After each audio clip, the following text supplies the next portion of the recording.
மறுபடியும் ராவண கும்பகர்ணா வரப்போறான்னு சொன்னாள். உடனே ராமாயணம் கேட்கணும் நாளா, ராமான்னு சொன்ன உடனே அம்மா பின்னாடி கேட்க போறேன்னு நாளா, இது பின்னாடி நடக்கும் நாளா. ராவணன் வந்து வதம் பண்ணாளா சுவாமி. அப்போ என்னவா தெரிஞ்சுன்னான் ராவணன் நாள் அதிகாய வதமாச்சு. அவன் அதிகாயனை 1000 குதிரை கட்டின தேர்ல வந்தான். சுவாமி ஆறுன்னு கேட்டாள் அதிகாயனே.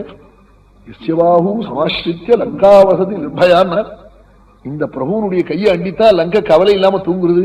ராம மகா புண்ணிய புருஷன் தனையும் தானியமாலின்யாக அதிகாயம் விதுகு.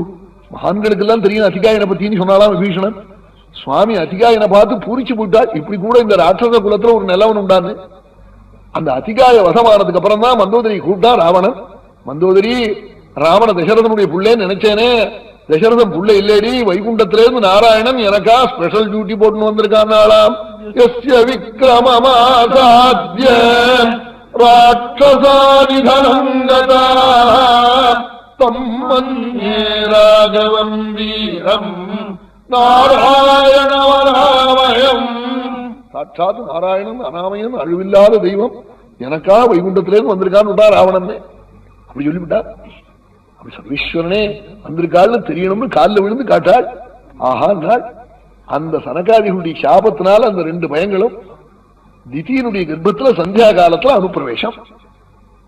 அந்த 2 பேர்களும் 100 வருஷம் அந்த கர்ப்பத்தை தரிச்சாள். ஜகத்து முழுக்க அலறி போச்சு. இந்த பயங்க கர்ப்பத்துல இருக்கிற போதே பிறந்த உடனே இந்த ஹிரண்யாட்சன் இன்னும் செவ்வண்ண போட்டல அம்மா, அவன் ஊசி காய்ச்சி இருக்கல. இந்த பைய கதையை எடுத்துட்டு திக்விஜயத்துக்கு பரப்பிட்டான். ஒரே ஜலம் நார்வரை பார்த்தானதற்கு இந்த ஜலத்துக்கு அதிபதியான வருணம் கிட்ட போகணும்னு பரப்பிட்டானாம். நார்வருக்கு ஒரு யோகம், போக்கிரி மோகன் அவரை நமஸ்காரம் பண்ணுவோம் யோஜனை. அவர் சொல்ற யோஜனையும் அந்த பயல அமுக்கிற யோஜனையா தான் சொல்லுவார். அவரை போய் பிரதட்சணம் பண்ணி நமஸ்காரம் பண்ணி புறப்பட்டான். எங்கப்பா புறப்பட்டேன்னாள். இது மாதிரி வருணம் என்ன, வருணம் வரும் பயல் அவனை ஜெயிக்க போகாதே, அது அசடு ஒளிஞ்சு நடக்கு.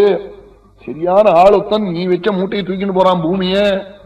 வராக அவதாரம் பண்ணி விஷ்ணு அவனை ஒழிச்சு விட்டேன்னா ஜெகத்தை ஒழிஞ்சு போயிட்டான். எங்கேன்னாள் நீ பாத்தாளத்துல வச்ச இடத்துல போய் பாரு தூக்கின்னு போயிட்டு இருக்கான்.